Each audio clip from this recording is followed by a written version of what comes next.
Então, boa tarde a todos. Vocês conseguem me ouvir bem? Sim. Sim, né? Então, boa tarde a todos. Hoje é um prazer estarmos aqui com o Dr. Jaime Barreiros e o Dr. Boa tarde, Dayana. O Dr. Jaime, ele é doutor em Ciências Sociais, mestre também em Direito pela Universidade Federal da Bahia, é professor de graduação, pós-graduação, mestrado, doutorado, né? Então, é técnico judiciário do Tribunal Regional Eleitoral da Bahia. E é um prazer hoje estar aqui conversando com o Dr. Jaime a respeito de sistemas eleitorais. Então, a nossa intenção aqui hoje é fazer com que vocês consigam perceber como os votos se transformam em mandatos, né? Todo mundo tem assim, um estigma muito grande em cima desse tema, porque são feitos cálculos, então as pessoas ficam muito assim receosas com aquelas fórmulas todas e aquelas questões todas, mas dá perfeitamente aí para vocês conseguirem entender, né, e conseguirem visualizar como isso acontece. Boa tarde, Liseu, né? Que tá em, acho que eu conversei com ele esses dias aí, ele não está muito bem de saúde, mas está aqui acompanhando a nossa palestra. Então, doutor Jaime, muito obrigada por ter aceitado o convite, seja muito bem-vindo, é um prazer hoje estar aqui conversando com o doutor e a palavra é sua. Muito obrigado, doutora Ana Paula, boa tarde a todos e todas, prazer enorme estar aqui com vocês hoje para a gente falar um pouco, né, bater um papo sobre sistemas eleitorais. Então, obrigado a todos aqui que estão, saúde aí para o Liseu, né, que está se recuperando, né, obrigado aí pela presença também. E a ideia da conversa que a doutora Ana Paula me convidou foi para a gente realmente falar um pouco de como o nosso voto é transformado em mandato, né? Porque é justamente para isso que serve o sistema eleitoral. O sistema eleitoral corresponde à fórmula de disputa da eleição. A eleição é uma competição. Como qualquer competição, tem uma fórmula de disputa. Então, por exemplo, uma competição de futebol. Se a gente pensar no Campeonato Brasileiro de Futebol, todos os times jogam contra todos, quem fizer mais pontos é campeão, né? Campeonato de pontos corridos. Já o campeonato estadual tem uma fórmula diferente, cada estado tem o seu, né? Então você tem ali o Campeonato Paranaense, por exemplo, né? Tem lá a primeira fase que os times jogam contra todos, aí o Paraná Clube é rebaixado, né? Sempre, né? Deixando, infelizmente, né? O Paraná Clube. Mas aí chegam aqueles times mais bem classificados, fazem mais pontos, vão para a semifinal, jogam a semifinal, depois a final, e pode acontecer de um time fazer a melhor campanha do campeonato e perder a final e não ser campeão. E um outro time com a campanha menor, pior, com menos pontos, se tornar o campeão. Na eleição isso também acontece. A depender da fórmula de disputa da eleição, vai ganhar o mais votado ou não. A gente tem o hábito, desde criança, de pensar que em uma eleição sempre ganha quem tem mais voto, porque é a lógica maior, né? A lógica mais palpável. A gente aprende isso votando no líder de classe na escola, votando entre os amigos, uma brincadeira que vai ser realizada ali, quando a gente é criança. Mas, a depender da intenção do legislador, dentro do sistema político, porque o sistema eleitoral é uma peça-chave de todo o sistema político, pode ser que não seja tão interessante o mais votado ganhar. Pode ser que seja mais interessante que um menos votado ganhe. E por que isso? Porque todo o sistema político, ele caminha a partir de um binômio. Que binômio é esse? O binômio governabilidade versus representatividade. Então, equilibrar essas duas variáveis, né? Governabilidade e representatividade. Esse é o grande desafio. Quando a gente fala em governabilidade, falamos em quê? Na capacidade que o sistema deve apresentar de solução de problemas. Então, um sistema que tem alta governabilidade é aquele que consegue responder às demandas, é aquele que consegue executar seus objetivos. Já um sistema com representatividade é aquele que espelha a sociedade, onde as pessoas se sentem parte desse sistema. Se a gente pensar numa ditadura, por exemplo, a ditadura, em termos de governabilidade, pode ser até melhor do que a democracia. Por quê? Porque numa democracia, você tem que tomar uma decisão, tem que consultar todo mundo, tem que discutir, tem que debater, isso demora, gera desgaste. Na ditadura, não. O ditador decide e está decidido. De forma muito mais rápida, muito mais ágil e menos custosa. Mas essa vantagem da ditadura em relação à democracia justifica a ditadura? Não justifica. Por quê? Porque se por um lado nós temos uma maior governabilidade, sem dúvida, por outro lado a representatividade é praticamente anulada, é praticamente abolida. Não há representatividade. A sociedade termina sendo deixada de lado, não é? E o ditador, como um detentor do poder, pode abusar desse poder, pode não ir com sua cara, por exemplo, e te matar, né? Esse tipo de situação, é ele governar para alguns e não para todos. Então, dentro desse binômio, existe um prejuízo, sem dúvida, né, em relação à ditadura, né, no que se refere à democracia. Por outro lado, no âmbito da governabilidade, a ditadura poderia ser mais interessante do que uma democracia. Esse debate, governabilidade e representatividade, ele permeia, na verdade, todos os temas relacionados à democracia e ao direito eleitoral. Quando a gente pensa em reforma política, em funcionamento do sistema político, sempre devemos ter em mente esse equilíbrio entre governabilidade e representatividade. A democracia é o sistema que, em tese, melhor equilibra essas duas demandas. Não há uma governabilidade total, mas garante-se pelo menos uma representatividade. Claro que uma hiperdemocracia também seria péssimo, né? Se tudo fosse decidido por todo mundo, seria totalmente ingovernável. Por isso que a gente precisa ter representação política. Não tem como, num país, por exemplo, como o Brasil, com mais de 200 milhões de habitantes, todas as decisões passarem pelo crivo de todas as pessoas, ou de todos os adultos, né? Seria inviável. Então, por isso que existem mecanismos de participação direta, como plebiscito, referendo, iniciativa popular de lei, que dão uma dinâmica mais representativa à nossa democracia, mas efetivamente a maior parte das decisões são tomadas por representantes periodicamente eleitos. E aí a grande questão é, para que esses representantes tenham de fato representatividade, para que de fato eles correspondam, sejam um espelho da sociedade, que tipo de fórmula de disputa deve ser adotado? Que tipo de sistema eleitoral deve ser adotado? O sistema eleitoral a ser adotado vai responder à dúvida sobre uma maior governabilidade, às vezes sacrificando um pouco da representatividade, ou o contrário. E aí, justamente, enfatizando a questão das eleições parlamentares, onde há esse debate de forma mais evidente, não é? Sistema majoritário versus sistema proporcional. No século XIX, dois grandes pensadores ingleses travaram um debate muito interessante.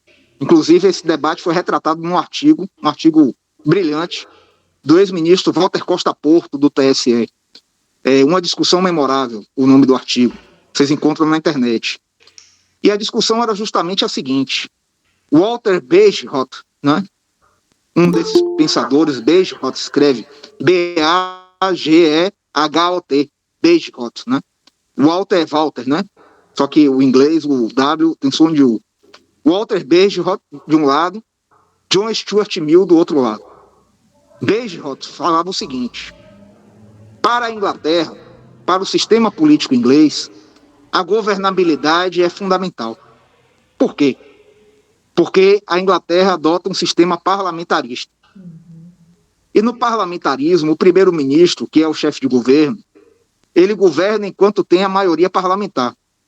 Então ele dizia, a principal função da eleição deve ser garantir uma maioria estável, fazendo com que o governo tenha condições de governabilidade, fazendo com que o primeiro-ministro tenha condições de exercer o seu mandato, né, as suas atribuições, mantendo, portanto, o apoio do parlamento, já que ele só governa enquanto tem esse apoio, por um longo tempo, né, para que a sociedade não fique vulnerável a trocas constantes, como acontece em algumas sociedades, né? Por exemplo, a Itália é muito comum trocar primeiro-ministro toda hora. Na França, na Terceira República Francesa, que durou de 1875 até 1940, até a Segunda Guerra Mundial, chamada Terceira República, foi um caos, né? Em pouco mais de 60 anos, mais de 50 primeiros ministros diferentes, toda hora trocavam, porque era um sistema instável, onde conchavos e brigas eram constantes, onde grupos de apoio, coalizões a um determinado primeiro-ministro eram rompidas de repente, e parte dessa coalizão ia para a oposição, e o primeiro-ministro perdia a maioria, e assim o gabinete caía e tinha que ser trocado. Então era um regime que não funcionava e que levou, no final das contas, a França quase à derrota na Segunda Guerra Mundial. Na verdade, a França foi derrotada, né? A França foi vitoriosa por causa dos aliados, não por causa dos franceses, exatamente. A França foi ocupada pelos nazistas. Temos que lembrar disso, né? E aí, qual é a grande questão? Bagehot entendia que a Inglaterra, tendo um sistema parlamentarista, deveria privilegiar um sistema eleitoral que garantisse uma redução do número de partidos representados na Câmara dos Comuns, na Câmara dos Deputados. E aí ele entendeu o seguinte, que o sistema que melhor se adequava a esse objetivo era o sistema eleitoral majoritário. De que forma? Através do chamado voto distrital. Então, se a Inglaterra tem 400 deputados na Câmara dos Comuns, o que é que ele defendia? Que a Inglaterra fosse dividida em 400 distritos uninominais. O que é que significava isso? Que cada distrito elegeria, cada localidade elegeria o deputado mais votado. E aí a tendência estatística dessa distribuição geográfica do voto é que os grandes partidos levassem a maioria das cadeiras. Porque se só tem uma vaga em disputa, a tendência não é um partido pequeno ganhar essa vaga. É o partido grande, né? É a mesma coisa no campeonato de futebol. Os pontos corridos privilegiam os times mais ricos, né? É verdade que o Atlético Paranaense, né, tem feito boas campanhas aí, mas não foi mais campeão brasileiro, né? Chegou perto, até foi vice-campeão logo em 2004 ali, quando o pontos corridos começou. Mas no mata-mata tem feito boas campanhas, ganhou a Copa do Brasil, né? Ganhou a Copa Sul-Americana já 2 vezes, né? Mas no Campeonato Brasileiro não está conseguindo. Porque aí há um privilégio, de certa forma, do time mais rico, né? Do Flamengo, do Palmeiras, né? Que tem elenco. A mesma coisa na eleição do voto distrital. A tendência é que os grandes partidos conquistem o primeiro lugar, porque tem mais dinheiro, tem mais tempo de TV, tem mais estrutura. Então ele defendia que essa era uma realidade que deveria ser apoiada. Por quê? Porque ele acreditava que o mais importante para o funcionamento do sistema parlamentarista era que tivesse, de fato, um partido majoritário e um partido de oposição, que tendesse a um bipartidarismo.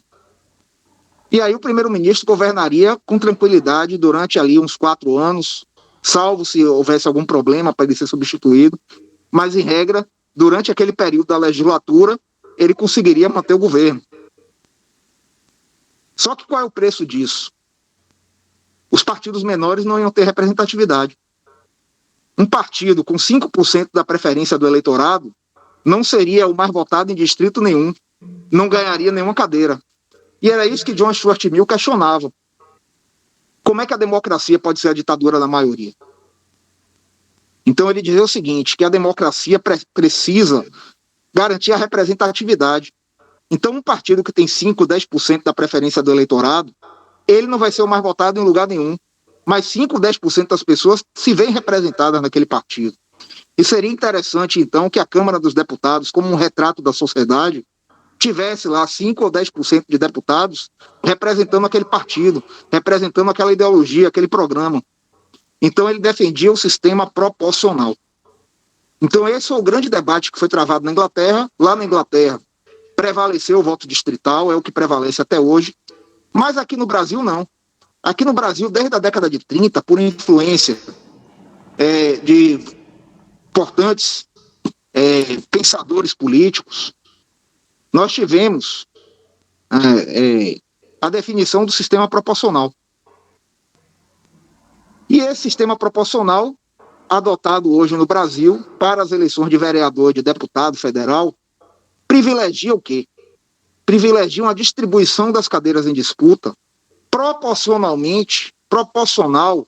à representatividade de cada partido político. Agora, partido político ou federação, né, partidária, que é uma novidade para a eleição desse ano, que é uma união de partidos, mas não é mais a velha coligação que está proibida na eleição parlamentar, mas é uma coligação permanente, que vai durar pelo menos 4 anos, que vai ter uma identidade programática mais sólida, né? Não vai ser uma união espúria ali para o momento eleitoral apenas, vai ser uma eleição uma união mais permanente e verticalizada para o Brasil inteiro, né? Então a ideia é essa, o eleitor votar em ideias, em programas e não em pessoas. O sistema proporcional propõe isso, que você tenha uma divisão das cadeiras representativa a cada partido, a cada ideologia, a cada interesse da sociedade representado pelos partidos políticos. Então, como é que funciona isso na prática? Vamos imaginar o seguinte, que em um determinado estado, nós tenhamos 10 cadeiras em disputa para deputado federal. E tenhamos 1 milhão de eleitores, 1.200.000 eleitores, 10 cadeiras em disputa.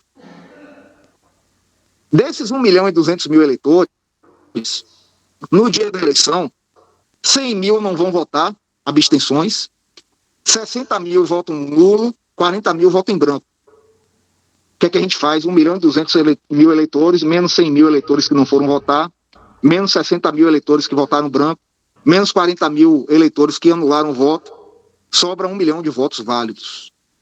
1 milhão de votos foram dados a algum candidato ou a algum partido, porque o nosso sistema é o sistema proporcional de lista aberta. Então nós temos a possibilidade de votar em pessoas. Só que, na verdade, toda vez que a gente vota em um candidato, estamos votando no partido do candidato. O eleitor muitas vezes não sabe disso, mas é isso que acontece. Por quê? Porque se nós temos 1 milhão de votos válidos e temos 10 cadeiras em disputa, a gente vai fazer uma conta simples, vai pegar 1 milhão de votos válidos, o total de votos válidos, e dividir pelas 10 cadeiras em disputa. Vai dar 100.000. 100.000 vai ser o quociente eleitoral. O que é que significa o quociente eleitoral? É o número de votos necessários para que um partido político ou uma federação conquiste uma cadeira. Então, a cada 100.000 votos que o partido tiver, vai ter uma cadeira. Então, vamos imaginar o partido A. Se o partido A lançou 40 candidatos, se o partido A recebeu votos de legenda, porque eu não sou obrigado a votar num candidato, eu posso votar só na sigla do partido, no número do partido, né? Vai ser voto válido também.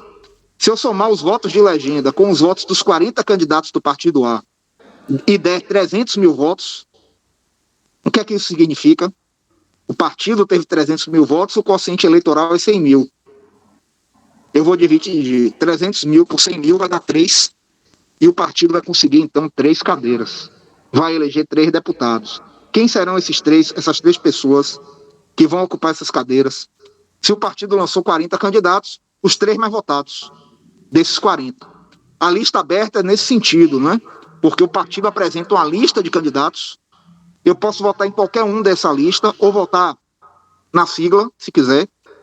E essa lista, a posição de cada candidato na lista vai depender do eleitor. O mais votado ocupa o primeiro lugar, o segundo mais votado, o segundo lugar, e por aí vai. Se o partido tem 3 cadeiras, os 3 mais votados do partido estão eleitos. E, em tese, independente do número de votos, o que é que isso significa? Se o partido A tem direito a 3 cadeiras, pode ser que o terceiro colocado do partido A seja eleito, e o partido B, que só teve uma cadeira, pode ser que o segundo colocado do partido B tenha mais voto do que o terceiro colocado do partido A. Mas esse terceiro colocado do partido A, mesmo sendo menos votado do que aquele segundo colocado do partido B, ele ganhará a eleição e o segundo colocado do partido B irá perder. Porque não é uma disputa entre pessoas, é uma disputa entre partidos. As pessoas, o voto na pessoa serve basicamente para quê? Para determinar a posição da pessoa dentro da lista interna do partido.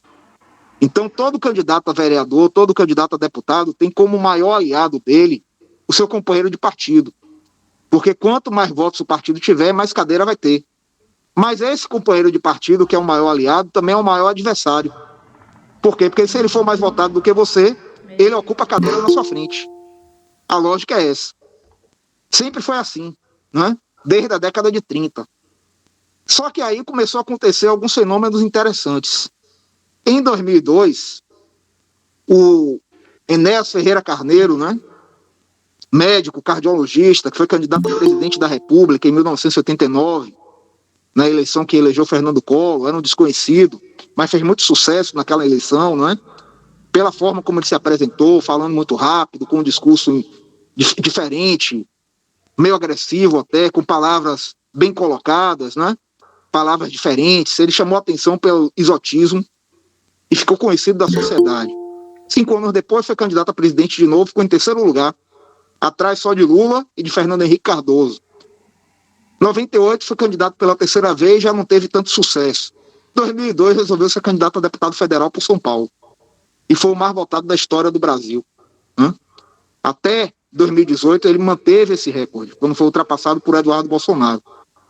E quando ele foi o mais votado em São Paulo, o mais votado da história, o número de votos que ele conseguiu foi suficiente para o PRONA, que era o partido que ele fundou e que ele representava, eleger 7 pessoas.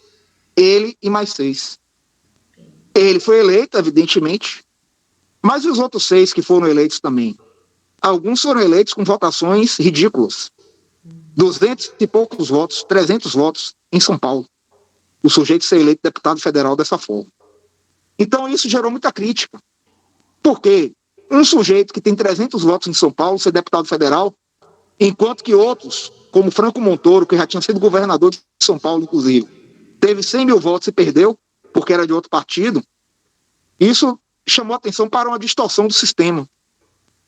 Uma distorção que os partidos começaram a perceber e começaram a explorar. Quando Tiririca foi candidato a deputado federal, não foi candidato de forma inocente. Ele foi, na verdade, convidado a ser candidato para ser um puxador de voto.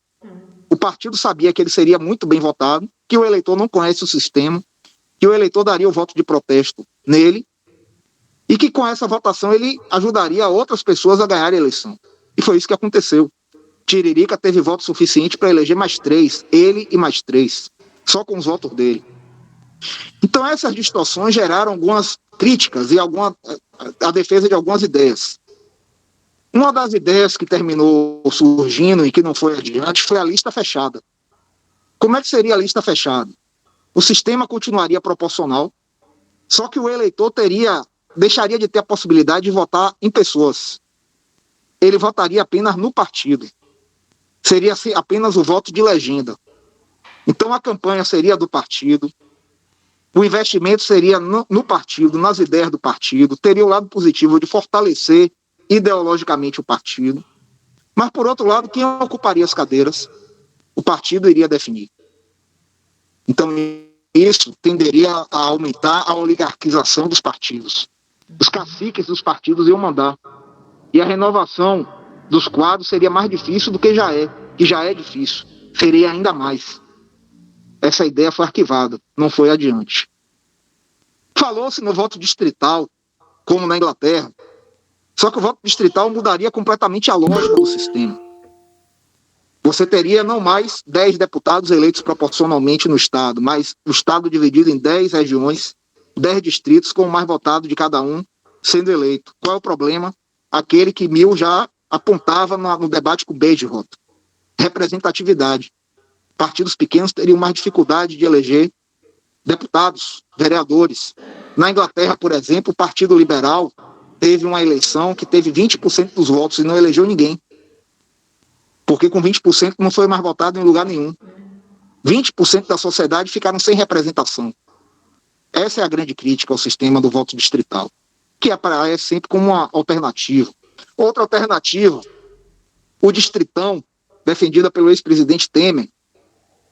Nesse caso, os mais votados ganhariam a eleição. No distrito plurinominal, os 10 mais votados, por exemplo, se são 10 cadeiras, ganhariam a eleição independente do partido. Mas aí o partido seria desvalorizado. Seria uma disputa pessoal, né? E não mais partidária. E se o objetivo é fortalecer a identidade partidária, o distritão iria na contramão.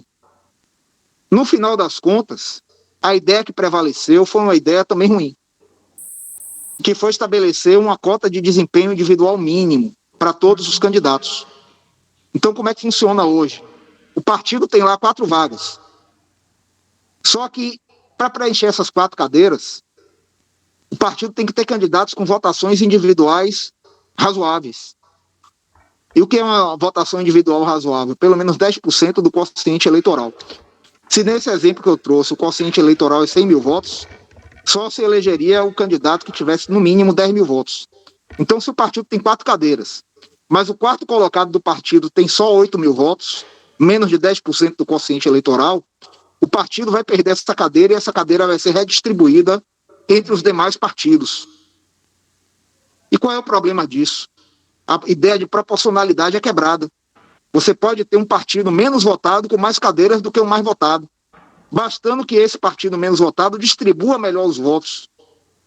Se o partido A foi mais votado, mas concentrou tudo num candidato só esse candidato vai ganhar, como foi o caso de Enéas, né?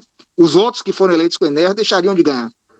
E outro partido menos votado teria mais cadeira. Então, se a gente pensa em representatividade partidária, essa norma atual que está valendo é uma aberração, mas é o que está valendo.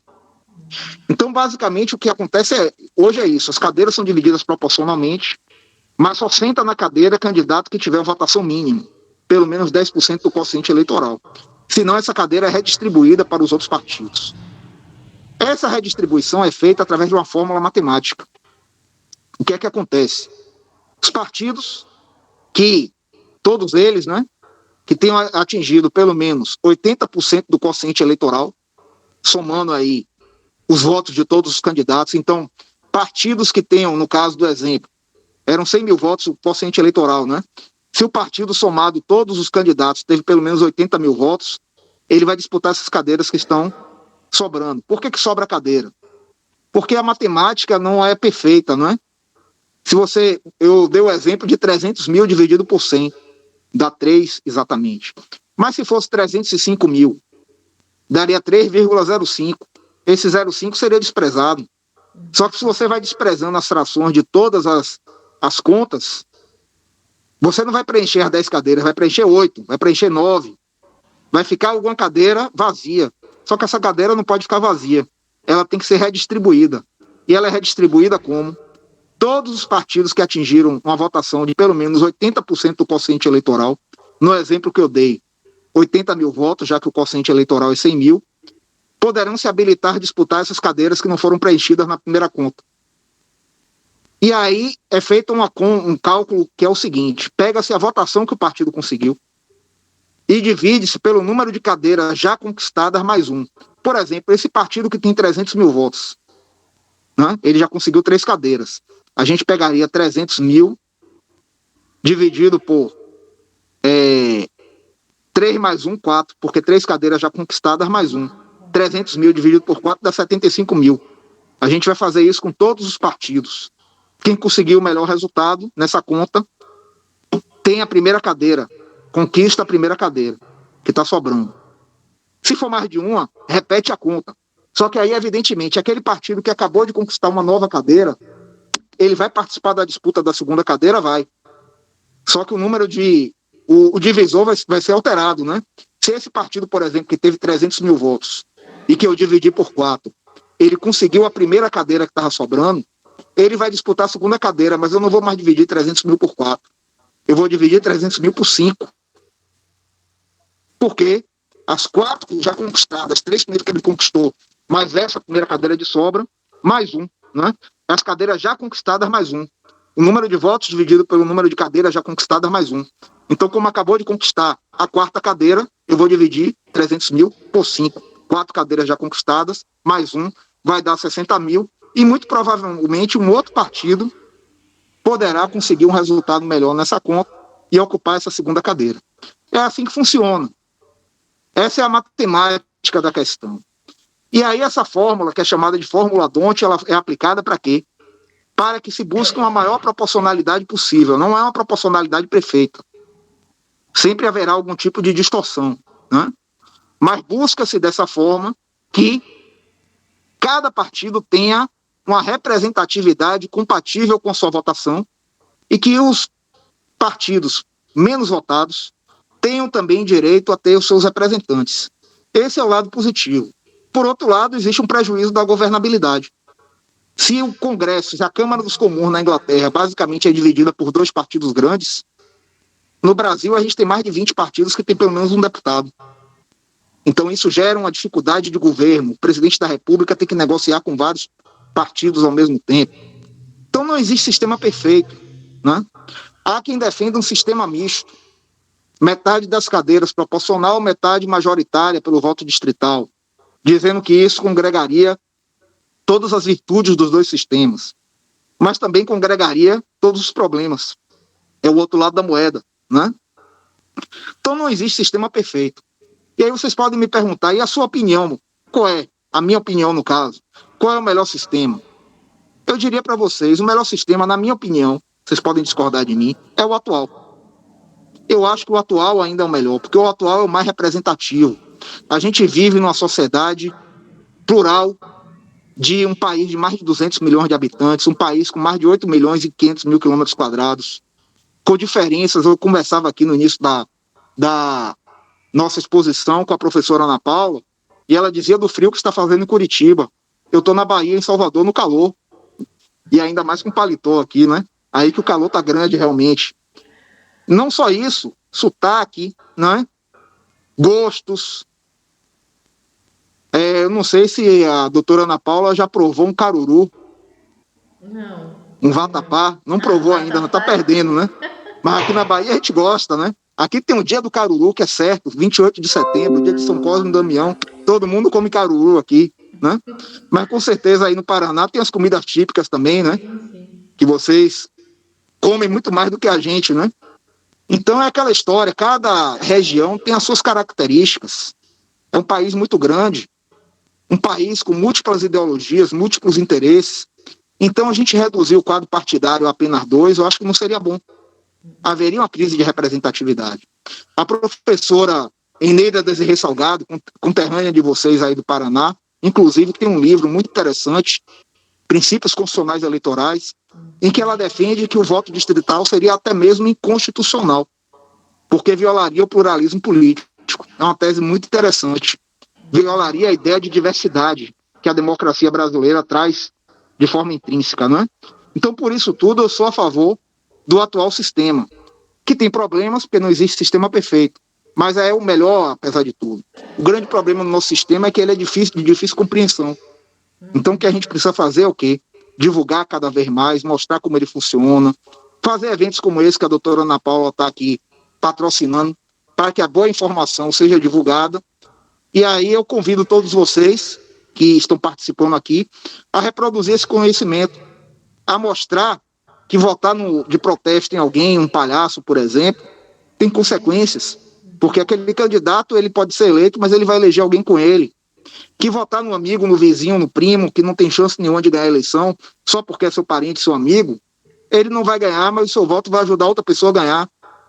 Então votar porque é parente, porque é amigo, e aí ajudar a eleger alguém que você não quer que seja eleito, pense nisso, né, na hora de votar. Então, todas essas questões dependem de informação, da boa informação. E a boa informação, infelizmente, ainda é algo raro, né? E por isso que a gente precisa reproduzir sempre essa boa informação. Eu entendo que se todo mundo compreendesse o sistema atual, perceberia que o sistema eleitoral é o melhor de todos. Agora, como as pessoas não conhecem, porque infelizmente falta informação, aí a gente fica pensando em mudar o sistema. E é muito curioso, né? A grama do vizinho sempre é mais verde. Enquanto a gente quer voto distrital, a Inglaterra está pensando no sistema proporcional. Então é isso. Muito obrigado, doutora Ana Paula, estou à disposição. Doutor Jaime, muito obrigada pelas suas palavras. Eu acho que é bem isso mesmo. Eu estou aqui com esse, preciso fechar isso. Eu realmente acho que é isso mesmo. A gente tem que replicar esse conhecimento e fazer com que as pessoas compreendam como funciona, né? Agora eu ia te perguntar uma coisa. Qual a tua opinião a respeito do proporcional em lista fechada? Bom, o proporcional em lista fechada tem uma vantagem, que é valorizar mais o partido político. Porque hoje a pessoa vota, o eleitor vota no candidato e nem procura saber direito qual é o partido ao qual ele pertence. A verdade é essa. Claro que alguns votam ideologicamente, mas muita gente vota na pessoa, né? Então haveria uma redução de custo e haveria uma valorização do partido político. porque a campanha seria do partido, seria baseada no programa do partido. Isso seria positivo. Mas existe um lado negativo que eu acho que não compensa. O lado negativo qual é? Aumentaria o poder das oligarquias partidárias, porque a lista seria pré-estabelecida. Então, o cacique do partido, ele determinaria quem seria o primeiro da lista, o segundo, o terceiro. Gente com dinheiro poderia comprar um lugar favorável na lista.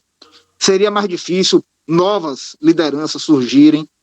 Então, apesar de algumas vantagens, todo sistema tem vantagens e desvantagens, eu acho que a lista aberta ainda é melhor do que a lista fechada. Como eu disse, se o eleitor conhecesse o sistema da lista aberta, eu acho que não teria nenhum melhor do que ele. Certo. E eu tenho uma outra preocupação também, que nesse novo código eleitoral aí que está sendo discutido, nas sobras das cadeiras, se não me engano, o percentual mínimo que o candidato deve atingir sobe para 20%. Então, na primeira leva, no primeiro cálculo que se faz, iria se exigir 10% do candidato. E no segundo cálculo, que é quando acontecem as sobras, eu não sei se eu entendi bem corretamente, mas o que eu compreendi foi isso. E daí, quando fosse fazer os cálculos para as sobras, exigiria-se, então, 20% do desempenho do candidato. Vai ser assim esse ano, na eleição desse ano, vai ser assim. Então, isso não gera, na sua concepção, um completo desvio de representatividade? Porque quanto mais você exige no percentual mínimo do candidato, sendo que se você, veja, se o partido tivesse condições de ocupar as cadeiras no primeiro momento, então você exige menos desempenho do candidato. Aí se o partido não tem condições de concorrer, né, nesse primeiro momento, vai para as sobras, então você exige mais do candidato, isso fere até o princípio da igualdade, digamos assim. Não sei qual a sua opinião sobre o assunto. Pois é, a minha opinião é que não devia nem ter esses 10%, deveria ser 0%. Ah, mas vai ter lá o sujeito que vai ganhar a eleição com 300 votos. Problema. O importante é que o partido tenha representatividade. O que a gente tem que criar no eleitor é uma cultura partidária. O sistema antigamente era nesse sentido, né? Embora o eleitor não soubesse disso. Então, misturar sistema proporcional com desempenho individual cria-se uma distorção total. Quem escreve muito bem sobre isso é o professor Alexandre Basílio, né? Ele escreveu um artigo muito interessante falando do efeito tiririca, né? Justamente tratando dessa questão de como você pode ter distorções na representatividade em virtude dessa cláusula individual de desempenho. Que um partido realmente pode, mesmo tendo mais votos do que outro, ter menos cadeiras do que outro, no final das contas. E isso é uma distorção. Então, eu acho que não deveria ser exigido nenhum desempenho individual mínimo. O desempenho tem que ser partidário e as cadeiras devem ser do partido. É o que eu penso. Ficou pior ainda agora, porque, como você bem disse, Ana, agora, na primeira conta, o indivíduo precisa ter 10% da votação individual. Para disputar a cadeira de sobra 20%, por que isso? Né? Por que essa diferença? A própria igualdade termina sendo violada. Então, realmente é uma legislação que eu não sei de onde tiraram essas ideias, mas está aí, já vai valer na eleição desse ano. Eu achei uma coisa completamente absurda. Mas veja, uma outra questão que eu queria colocar, antes de abrir a palavra para os demais que estão acompanhando aí a nossa palestra, é que eu tenho uma questão assim, eu fico muito incomodada com isso. Como pode, num país onde o sistema proporcional e o mandato pertencem ao partido, nós permitirmos uma fidelidade partidária tão flexível, digamos assim? Porque, claro, se você não estiver dentro do período da janela partidária, que é permitido você trocar de partido, ela é um pouco mais rígida, porque aí você precisa comprovar ali, né, os requisitos para que você possa mudar de partido. Mas, por sua vez, naquele período ali, 30 dias antes, que é 30 dias antes, né, de terminar o prazo da filiação partidária, você pode ir para qualquer partido e você leva esse mandato, mas o mandato não é seu, o mandato ele é do partido. Isso também não, né, na minha concepção, isso é um absurdo, assim. Então eu queria ouvir a sua opinião sobre esse tema. Bom, em relação à janela em si, eu nem sou crítico dela, porque eu acho que, como é final de mandato, as forças políticas elas devem ter o direito também de se preparar para a próxima eleição, para um novo ciclo, se rearrumar, né? Então, eu acho que esse nem é o grande problema. O grande problema, a meu ver, é que no restante do mandato, embora exista teoricamente uma maior rigidez, essa rigidez é uma fantasia, principalmente depois da última emenda constitucional, a emenda 111, que diz basicamente o seguinte: se o partido concordar, o sujeito pode sair do partido sem acontecer nada.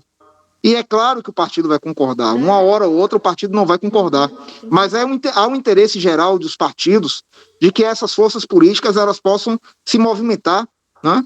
E isso gera uma crise de representatividade, sim. Porque o eleitor votou para o partido A ter 7 deputados, não para ter 5. Ou para ter 9. E quando há essa mobilidade, as forças passam a se rearrumar e partidos passam a ser mais fortes do que deveriam ser ou mais fracos, né? Então a fidelidade partidária é algo que deveria ser de fato levado a sério no Brasil, mas não é.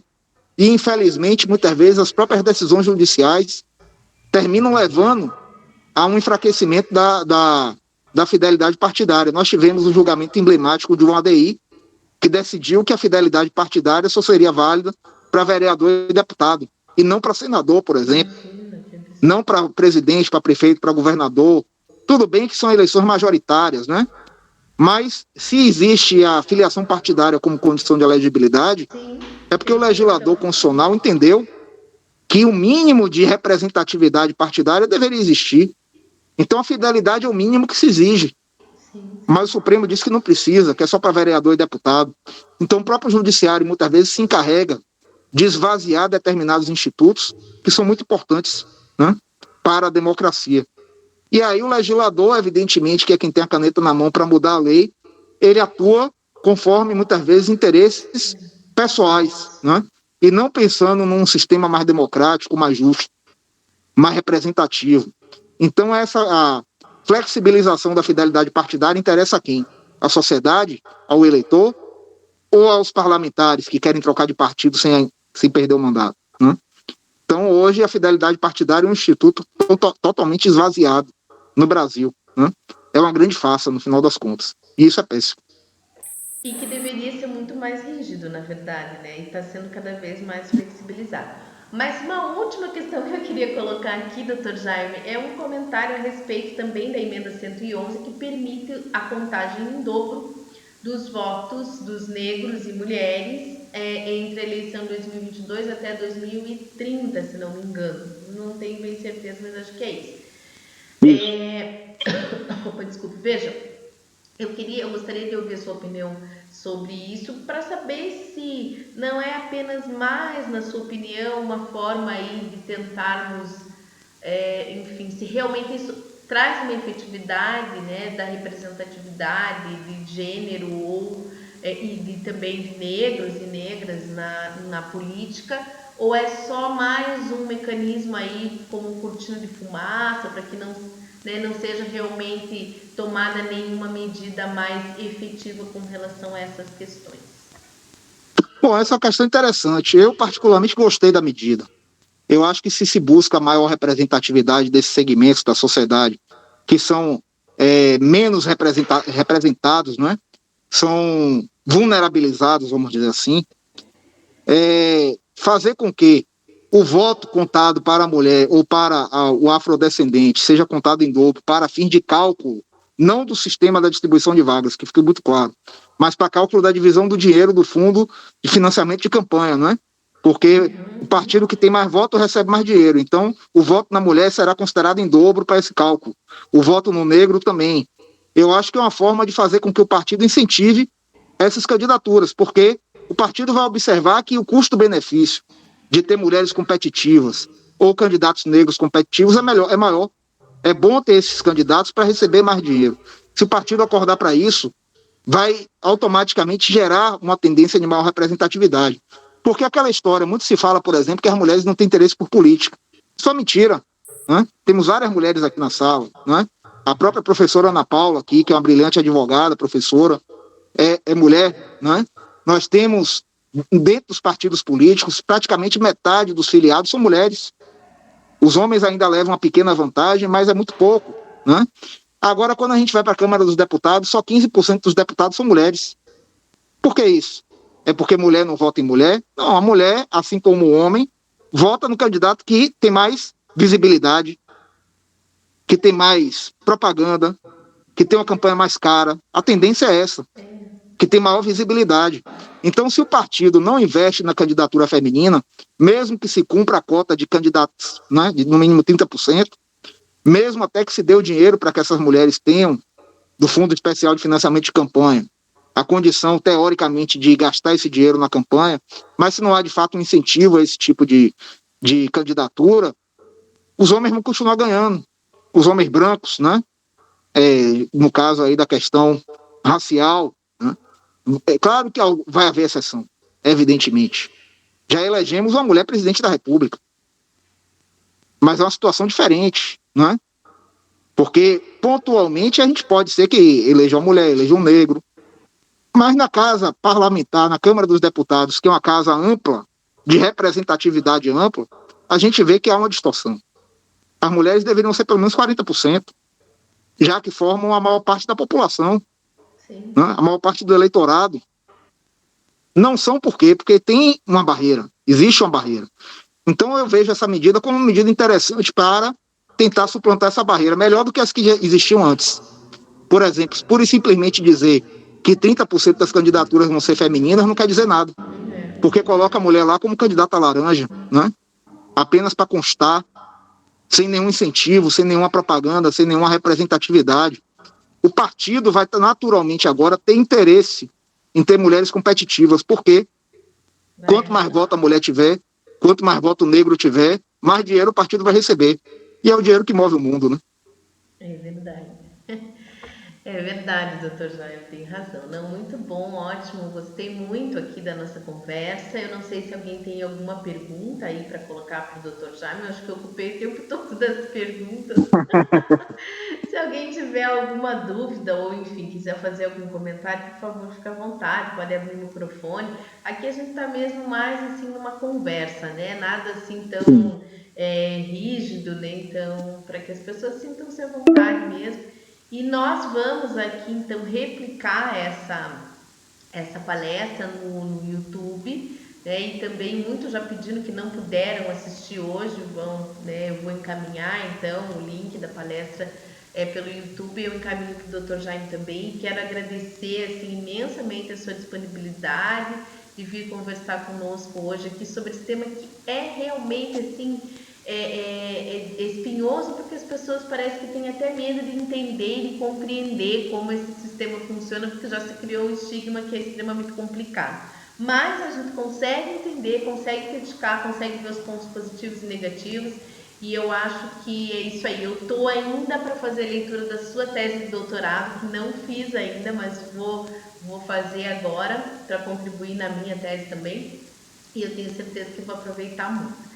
Então, doutor, muito obrigada. Deixo aí a palavra final para o senhor se despedir e vamos fazer mais vezes, que eu acho que é super proveitoso. Com certeza, doutora Ana Paula, eu que agradeço. Foi um prazer enorme estar conversando com você aqui, com todos os seus seguidores, né? É importante que essas ideias sejam replicadas realmente. Estou à disposição para outros eventos. Então, só tenho a agradecer mais uma vez e um grande abraço. Boa noite a todos. Até mais. Boa noite, doutor Jaime. Boa noite a todos que nos acompanharam. Muito obrigada pela audiência. Até a próxima. Obrigado também. Até mais. Até a próxima. Tchau. Boa noite. Tchau.